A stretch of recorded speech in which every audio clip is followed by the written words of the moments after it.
Strange है क्योंकि आप शेंजन एरिया में विदाउट पासपोर्ट ट्रैवल कर सकते हो विद TI कार्ड अगर आपका रेजिडेंसी है, but I don't know why इन्होंने यहाँ पे नहीं ट्रैवल करने दिया।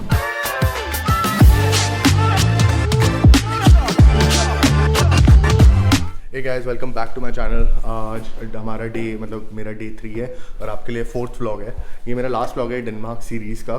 तो अभी मैं अपना सारा सामान पैक कर लिया है, यहाँ पे 9:30 बजे हैं और मैं अब एयरपोर्ट की तरफ निकलूँगा। इस व्लॉग में मैं आपको बताऊँगा कि आपको स्पेन जाने से पहले आपको क्या क्या चीज़ें रिक्वायर्ड हैं, जैसे क्या क्या डॉक्यूमेंटेशन और ऐप में आपको क्या रजिस्ट्रेशन करनी है बिफोर एंटरिंग स्पेन। तो जैसे आप स्पेन जा रहे हो तो सबसे पहली चीज़ आपको जो अपने उसमें करनी है, जो 48 आवर्स पहले करके रखनी पड़ती है, मैंने कल 12 घंटे पहले कर दी थी, वो SPTH ऐप है एक, उसके अंदर आपकी रजिस्ट्रेशन दिल give you a QR code. वो QR code basically health perspective के लिए कोविड की वजह से है कि क्या क्या आपको उसमें आप कहाँ पे रह रहे हो, आपने वैक्सीनेटेड हो या नहीं हो, आप कौन से रीजन से आ रहे हो, पिछले 14 दिन में आपने कौन कौन सी कंट्रीज़ में आप गए हो, तो ये सब आपको बताना पड़ेगा। ये जैसा SPTH ऐप एकदम एयर सुविधा की तरह, बट एयर सुविधा के अंदर जैसे हमारा QR कोड नहीं आता, इसमें QR कोड आता है, वो बस स्कैन करते हैं और बाहर चले जाते हैं। उसके बाद हमें अपना रेजिडेंसी कार्ड रखना है, मुझे अपने टिकट्स रखने हैं, तो ये सारी चीज़ मैंने बेसिक सी रख ली है। तो अब मैं एयरपोर्ट की तरफ जा रहा हूँ और मैं आपको बताता हूँ उधर क्या क्या रिक्वायरमेंट है, कैसा है डेनमार्क का डिपार्चर साइड वाला एयरपोर्ट और मेरा कैसा रहा एक्सपीरियंस इमिग्रेशन पे। परफेक्ट। और एंड में मैं आपको बताऊंगा कि मेरा कितना टोटल खर्चा आया इस पूरी ट्रिप में। आपको डिटेल में मैं बताता हूँ, अंदाज़ा आपको तो वैसे मेरी वीडियो से पता चल गया होगा, बट फिर भी मैं आपको एक डिटेल्ड प्रॉपर एक्सप्लेन करता हूँ मेरा टोटल कितना खर्चा आया। तो चलो सो गाइस, हम टर्मिनल 1 से टर्मिनल 2 पे जा रहे हैं। हमारे यहाँ पे टैक्सी एक तो बहुत महंगी है और प्लीज़ थोड़ा देख के आना कि कैसे आपको जाना है, बिकॉज़ यहाँ पे बहुत बड़ा टर्मिनल है, तो हमें लिटरली 10 मिनट लग गए टर्मिनल 1 से टर्मिनल 2 पे जाते हुए पैदल। तो ये सब आपको देखना पड़ेगा आते हुए कोपेनहेगन। और थोड़े टैक्सी ड्राइवर ना, मुझे ऐसा लगा यहाँ पे संडे के दिन ना सब कुछ बंद होता है। मतलब लाइक मैड्रिड में कम से कम आपको टैक्सी उबर और बोल्ट चलती है, इधर इनकी अलग ऐप है टैक्सा करके, उसमें आपको कॉल करना पड़ता है, फिर कैब आती है। और जो टैक्सी के रेट्स ऐप में दिए हुए वो टैक्सी ड्राइवर उतना नहीं लेता, उससे ज़्यादा ही लेता है। तो वो एक अप्रॉक्सीमेट बताते हैं, पर वो अप्रॉक्सीमेट भी मैच नहीं करता। तो हमारे जैसे अप्रॉक्सीमेट आ रहा था अराउंड 30 यूरोज़, पर टैक्सी ने हमसे अराउंड 65 यूरोज़ लिए हैं। तो it's way above than estimate. तो आप ये सब थोड़ा देख के आना। और नॉर्डिक रीजन्स में यूजली सैटरडे को सब कुछ, मतलब सैटरडे को 5 बजे के बाद सब कुछ बंद हो जाता है और संडे भी मतलब सब कुछ भी बंद रहता है। तो ये एक और चैलेंज है, जो अगर आपको सुबह सुबह कुछ खाना है या आपको कॉफ़ी लेनी है, कुछ लेना है, तो वो आपको थोड़ा सा टफ होगा। तो हम अभी एयरपोर्ट पे आके यहाँ से कॉफ़ी और थोड़ा क्रोसॉन्स खाने वाने का ले रहे हैं। सो गाइस, हम यहाँ पे कोपेनहेगन के ड्यूटी फ्री में आ गए हैं एंड कोपेनहेगन का ड्यूटी फ्री के भी रेट्स एकदम सेम है। लाइक अगर आप देखो लाइक मैड्रिड से, सो लाइक फॉर एग्जांपल मैं अगर आपको दिखाऊँ तो यहाँ पे एक जेमिसन 36 यूरोज़ की है, तो मैड्रिड में भी 750 ml इज़ रफली अराउंड 29-30 यूरोज़। तो हाँ, मतलब 10-15 यूरो का फ़र्क है, तो मतलब सॉरी 5 यूरो का फ़र्क है, but it's normally the same and normal duty free की तरह है, इतना कोई वो खास है। बट हाँ, ये काफ़ी बड़ा है ये वाला एयरपोर्ट, कंपेयर टू यूरोप के जितने भी एयरपोर्ट्स हैं छोटे होते हैं, बट ये वाला एयरपोर्ट काफ़ी बड़ा है। मैं अपने सेक्शन में अब जाता हूँ, मेरे को तो सारे चॉकलेट्स चाहिए अब घर जाने के लिए, क्योंकि मेरे एग्ज़ाम्स भी आने वाले, तो चॉकलेट क्रेविंग्स मेरे को थोड़ा सही रखती हैं, चॉकलेट खाता रहता हूँ। तो ये मेरी one of the favourite Swiss chocolate है, टोब्लरोन। एंड यहाँ पे वाइन्स भी हैं, ये सब है। मैं आपको काफ़ी अच्छी एक चीज़ दिखाता हूँ। यहाँ पे ना एक्सपीरियंस है, Jagermeister cold brew coffee experience है। सो लेट्स जस्ट ट्राई क्या है। Hi, what is it? Jägermeister, and it's cold brew. Cold brew, yeah. So what makes it different? Well, it's the classic Jägermeister added with cold brew coffee. So it has coffee to it and a bit of cacao. Okay. Yeah. Okay. तो इसके अंदर जैसे normal Jägermeister है, इसमें coffee भी है। So can I try? Of course. Let's give it a try. Yeah. So यहाँ पे हम Jägermeister शॉट लेते हैं सुबह सुबह कॉफ़ी के साथ। ये थोड़ा हमें उठा देगा Jägermeister shot.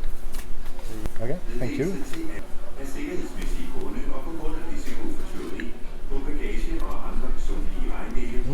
Good, right? It's good. Yeah. It's very good. तो इसे मिक्स करके कर सकते हो। कॉफ़ी का टेस्ट है, Jägermeister का भी आ रहा है, बट कॉफ़ी का टेस्ट थोड़ा आफ्टर टेस्ट है, तो मुझे ठीक लगी, अच्छी लगी है। Thank you. What's your name? You're welcome. Daniel. Daniel. Yeah. So thank you, Daniel. Nice to meet you guys. I'll see you. And तो यहाँ से हम ये वाला ड्यूटी फ्री व्लॉग, यहाँ ये वाला जो पार्ट है ड्यूटी फ्री का, ये मैं ख़त्म कर रहा हूँ। अब मैं आपको आगे जाके दिखाता हूँ। तो गाइस आपने जो अभी मेरा इससे पहले वाला क्लिप देखी उसके बाद मैंने कुछ नहीं शूट करा एयरपोर्ट पे। उसका रीज़न बहुत बड़ा था। अपेरेंटली जो मेरा फ्रेंड है हुसैन, उसको बोर्ड नहीं करने दिया। वो अपना आया था बिना पासपोर्ट के टू कोपेनहेगन, बट यहाँ पे कोपेनहेगन से वापस मैड्रिड जाने के लिए उन्होंने बोला था कि आपको पासपोर्ट चाहिए होगा। उसने बोला कि नहीं यार मेरे पास टीआई कार्ड है, मैंने टीआई कार्ड से ट्रैवल करा है तो मेरे को पासपोर्ट की क्या ज़रूरत है। पर उन्होंने no way, you not allowed to board, तो उसको बोर्ड नहीं करने दिया। और अपेरेंटली ये बहुत मतलब स्ट्रेंज है क्योंकि आप शेंजन एरिया में विदाउट पासपोर्ट ट्रैवल कर सकते हो विद योर टीआई कार्ड अगर आपका रेजिडेंसी है। But I don't know why इन्होंने यहाँ पे नहीं ट्रैवल करने दिया। Even though it's an international region, but अगर आप रेजिडेंट होते हो यूरोप के तो आप ट्रैवल कर सकते हो। तो उसे नहीं करने दिया। तो मैंने अब वो अपने सिक्योरिटी भी गया है, उसके लिए एक होटल भी मैंने बुक कर दिया। वो बताएगा कि उसको कैसे अलाउ करते हैं, कि उसे अलाउ करते हैं नेक्स्ट फ्लाइट पे, नहीं करते हैं, या हमें उसका फिर अब मैड्रिड जाके पासपोर्ट शिप करना पड़ेगा, तब तक वो इधर ही रहेगा, फिर ही वो ट्रैवल कर सकता है। So literally no clue. ये एक प्रॉब्लम है, तो इसके लिए थोड़ा मतलब रहना, सेफ़ रहना तो मेरे हिसाब से तो बेटर है कि पासपोर्ट लेके कैरी कर लो। क्या जा रहा है, एडिशनल डॉक्यूमेंट ये आपकी आइडेंटिटी है तो कैरी कर लेना चाहिए। तो लेकिन वो कह रहा था कि पहले भी मैंने उससे ट्रैवल करा हुआ है और वैसे भी काफ़ी लोगों ने पहले ट्रैवल करा हुआ है। अपेरेंटली उसको यहाँ पे अलाउ कर दिया आना, पर उसे वापस क्यों नहीं जाने दे रहे जिस कंट्री का वो रेजिडेंट है। तो नो क्लू, अलग ही इनकी स्ट्रेंज वो है। तो ये एक प्रॉब्लम पड़ गई।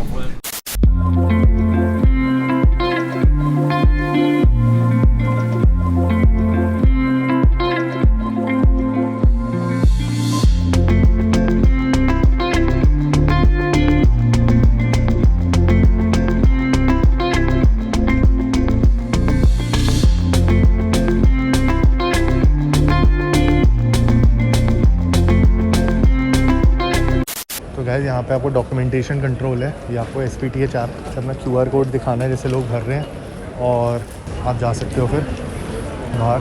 बस यही है, कोई और बाकी पासपोर्ट वासपोर्ट कुछ नहीं पूछा, ना वीज़ा का मतलब कुछ पूछा। यहाँ बाहर निकलते हुए यहाँ पे बंदे पे बंदा, ऐसा लग रहा है न्यू दिल्ली रेलवे स्टेशन पर हम आ गए हैं। न्यू दिल्ली रेलवे स्टेशन तब एग्जिट ले रहे हैं। अपेरेंटली मैं जब पहली बार आया था स्पेन तो मेरे को बहुत परेशानी हुई थी। पहली तो चीज़ यहाँ पे कोई भी इंग्लिश में बोलता नहीं है, प्लस अब मैं जैसे बाहर निकल रहा हूँ मुझे पता है कहाँ पे टैक्सी आएगी, क्या होगा, ये सब मुझे कुछ पता ही नहीं था। तो मैं 1 घंटा तो एयरपोर्ट भी रह गया कि भैया कहाँ जाना किधर है, कि अपने T3 भी गए, बाहर निकले, सामने पता है भाई पार्किंग है, उधर जाना है, यहाँ पे पता ही नहीं। अभी टर्मिनल ABC प्लांटा 1 2 3 4 सब लिखा हुआ है, उस पर जाके वहाँ पर जाके आपको कैब मिलेगी। तब यहाँ से हम एक्सट्रीम राइट जाएंगे ऊपर, उधर जाके आपको कैब मिलेगी। स्टार्टिंग में प्रॉब्लम हुई थी, बट अब तो इतना ट्रैवल हो चुका है तो अब पता ही है। तो लेट्स सी कैसा होता है। बट इमिग्रेशन तो कुछ था ही नहीं। और मैं आपको हुसम के बारे में बताता हूँ कि उसका क्या हुआ। उसका मैसेज आ गया, मैं एक बार कैब में बैठ जाऊँ फिर मैं आपको बताता हूँ उसके साथ क्या हुआ। तो हे गाइस, मैं वापस आ गया था मैड्रिड। उसके बाद मैंने आपको बोला था कैब में आपसे बात करूँगा, बट कैब में बात कर नहीं पाया क्योंकि मैं इतना थक गया था। मैं कैब में भी सो गया, फिर घर पे आके फिर से सो गया, फिर मैं नहाया धोया, फिर मैं मतलब एकदम अब वापस कॉलेज आया हूँ। अभी रात के अराउंड 10:45 बज रहे हैं, तो मैंने थोड़ा अपना काम वाम करना, पढ़ाई करनी थी, तो मैं कॉलेज वापस आके मैंने लगा कि आपसे फटाफट बात करके उस व्लॉग को ख़त्म करूँ। तो अपेरेंटली हुसम के साथ ये हुआ, उससे वो बात हो गई, वो वापस आ गया मैड्रिड। उसकी वाली इबेरिया वाली एयरलाइंस थी, उन्होंने बोर्ड नहीं करने दिया आपको जैसे पता है। लेकिन जो नॉर्वेजियन एयरलाइंस थी उसने उसमें टिकट बुक करी, उन्होंने उसको बोर्ड करने दिया, और वो वाली फ़्लाइट मालागा आई है। मालागा साउथ ऑफ स्पेन में है, तो मालागा से फिर उसने हम ट्रेन पकड़ के वो मैड्रिड आया वापस। तो मुझे समझ में नहीं आया ऐसा क्यों हुआ, क्यों नहीं उसको मतलब इबेरिया ने अलाउ कर दिया, कि जब नॉर्वेजियन एयरलाइंस अलाउ कर रही है तो इबेरिया क्यों नहीं अलाउ कर रहा। मतलब फजूल में उसके 200 यूरो एक्स्ट्रा लग गए सिर्फ इमीडिएटली टिकट बुक करने की, नहीं तो उसकी कल क्लासेस मिस होती, तो उसने हमने 200 यूरो टिकट में लगा दिए मालेगा आने के लिए। फिर मालेगा से उसने ट्रेन कराई है लास्ट मोमेंट में, तो वो भी अराउंड लाइक 50-60 यूरो की हुई है। वो इधर आने के लिए उसके अराउंड 260 यूरोस खर्च हो गए सिर्फ और सिर्फ एक एरर की वजह से कि वो पासपोर्ट नहीं लेके गया। और अपेरेंटली पासपोर्ट की मैंडेट है नहीं स्पेन में, ये हमने क्लैरिफाई कर लिया। स्पेन के अंदर अगर आप आ रहे हो, कहीं भी शेंजन रीजन में आप जा रहे हो, आपका पासपोर्ट मैंडेटरी नहीं है अगर आपके पास TI कार्ड हो। पर कुछ एयरलाइंस ने कोविड रूल्स की वजह से और कुछ कंट्रीज के कोविड रूल्स की वजह से उसको ब्लैंकेट रूल बना दिया है, which is kind of mislead कर रहे हैं लोगों को और सब कर रहे हैं। बट ठीक है, सबका अपना अपना होता है। आई वुड सजेस्ट कि if you are travelling within Schengen region और आपके पास TI कार्ड या रेजिडेंसी कार्ड है, तो you should keep your passport along as it is your personal identity. तो अब मैं वापस आता हूँ कि क्या क्या मेरे इस ट्रिप पे टोटल खर्चा कितना हुआ। जो मैंने पूरे मतलब मेरी ट्रिप थी 2 नाइट्स 3 डेज़ की। मैं फ्राइडे हो गया, आज संडे है, तो मैं वापस आ गया। 28 हो गया था, 30 जैन को वापस आ गया। तो मेरे टोटल इस ट्रिप पे खर्च हुए 260.9 यूरोस, मतलब 261 270 मान के चलो मैक्स टू मैक्स इतने खर्च हो गए। वो इंडियन रुपीज़ में 22,716 रुपये, 22,716 रुपीज़। मेरे खर्चे जो सारे के सारे मैंने आपको वैसे बीच बीच में बताया कि मेरे कितने खर्च हुए हैं, बट मैं सारे अपने खर्चे वीडियो के डिस्क्रिप्शन में लिख दूंगा कि मेरे टोटल कितने खर्चे हुए। बट आपको ओवरऑल में अगर बताऊं, ये जो नॉर्वेजियन कंट्रीज हैं, रफली आप मान के चलो नॉर्मल स्पेन, स्विट्जरलैंड और स्विट्जरलैंड के ऊपर जितनी भी कंट्रीज हैं, मेरे हिसाब से उधर आपके एक्सपेंसेस 40% से 30 to 40% से बढ़ जाते हैं, चाहे कुछ भी आप कर लो। जैसे फॉर एग्जाम्पल मैं आपको बोलता हूँ, मैं स्पेन में 2.5 यूरो या मैक्सिमम 5 यूरो की बियर लेता हूँ। उधर जो मेरे को नॉर्मल जगह पे बियर मिली वो 8 यूरो की मिली और मैक्सिमम बियर थी 15 यूरो की। तो आप सोच के देखो कितना डिफरेंस है प्राइसेस के अंदर। तो मेरा जो सबसे पहला खर्चा हुआ था वो मेरा हुआ था फ्लाइट्स, वो हुई मेरी 50 यूरोस की बुक। फिर उसके बाद मैंने अपना करवाया एक एयरबीएनबी। आप एक नॉर्मल हॉस्टल भी ले सकते हो 30-40 यूरो में, बट हम सब काफ़ी थे, सबका मन था, तो हमने अच्छा सबके साथ रहने के लिए अच्छा एयरबीएनबी कराया। उसका जो था वो 90 यूरोस था, बहुत बड़ा था, एकदम मेन एरिया में था, पास में सब कुछ था।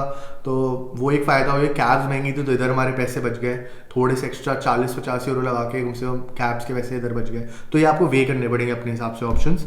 फिर मेरी जो कैब थी यहाँ मतलब कोपेनहेगन एयरपोर्ट से अपने एयरबीएनबी आने की, वो 380 डैनिश क्रोन्स की थी, विच इज़ 52 यूरोस पर पर्सन। जो कॉस्ट बैठी थी वो 10.4 यूरोस बैठी थी।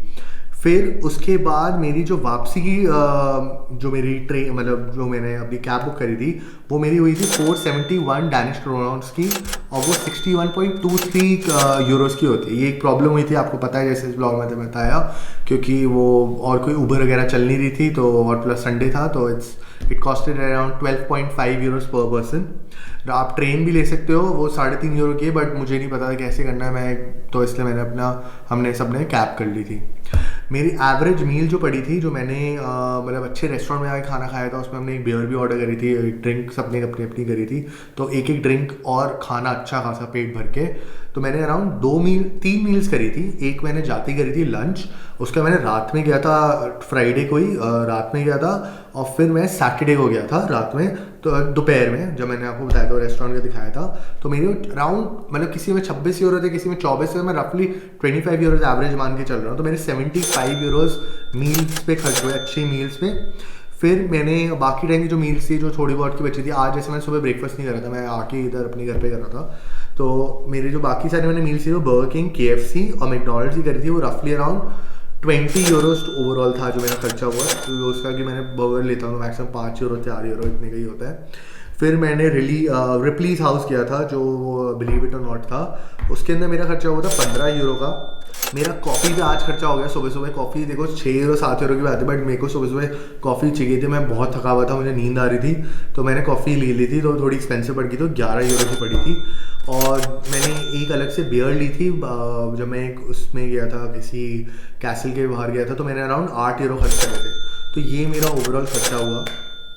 अब ठीक है, मेरे थोड़े खर्चे हल्का से मैं सेव कर सकता था, मेरे थोड़े एक्स्ट्रा खर्च हो गए। अगर आप थोड़ा अपना घर वर थोड़ा अपना बाहर की तरफ ले लो या कहीं कर लो, तो आपको वे करना पड़ेगा, आपको किधर खर्चा बचाना है किधर नहीं बचाना। मेरे से इतने खर्च हो गए, हो सकता है आपसे 50 यूरो ज़्यादा हो जाए, 50 यूरो कम हो जाए, बट एवरेज इतना ही रहेगा। तो ये मेरा टोटल ट्रिप के एक्सपेंसेस थे, ये मेरा टोटल एक्सपीरियंस था। आपको डेनमार्क सीरीज़ कैसी लगी, आप प्लीज़ मुझे कमेंट सेक्शन में बताइएगा। एंड आप पूरा का पूरे हर व्लॉग को आप प्लीज़ एक बार रिविजिट करना है, शेयर करना है, किसी को डेनमार्क जा रहा है तो शेयर करिए। And thank you for all your support. So I want you now to like this video. अगर आपको अच्छी लगे तो लाइक करो, शेयर करो अपने फ्रेंड्स के साथ, और कमेंट करके बताओ कैसी रही आपकी पूरी, आपको कैसी लगी मेरी पूरी सीरीज़। और नेक्स्ट सीरीज़ जल्दी वापस आएंगे।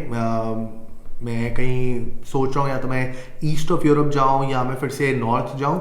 आप ये भी सजेशन दो, मैं किधर जाऊँ, नॉर्थ जाऊँ या मैं ईस्ट जाऊँ या मैं साउथ जाऊँ, तो आप मुझे सजेशन में कमेंट बॉक्स में कमेंट करके बताना। तब तक के लिए bye bye, see you, take care and have a great weekend, weekday, जो भी आपका अभी चल रहा है, and stay safe. See you.